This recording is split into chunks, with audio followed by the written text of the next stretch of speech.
Aikari na ahariria mathiko ni manyitirwo ni kimako ni gukora kaburi karia mekwirigirire kuhurukia mutigaire gathikitwo na gakahandwo muramba.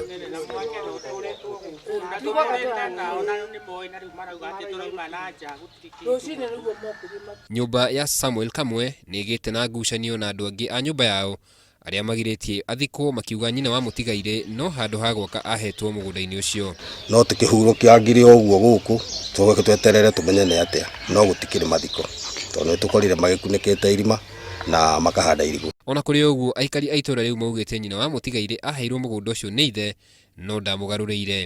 Riria gwatangathirwo mathiko ni magwika uria aria mari mamawe ni magiririe atuike makirehe court order ndagathikwo mugunda uyu makaiga mugunda uyu wina dispute. Family yo nekinyiririe kuga ati gutire kundu kungi kwa moi tiga mugunda uyu na no kuo nyina wa mutigaire athikitwo. Nikio twi ha tuteithio ni thirikari ni tondu ithu tutiri undu ungi tui ni tondu guku nikuo tuturite na ciana ciakwa. Riu athuri a itura na arata ni marageria kuiguthania family ino kurumirira watho wa igoti uria urugamitie mathiko macio nginyagia uiguano ugie gatagati kao.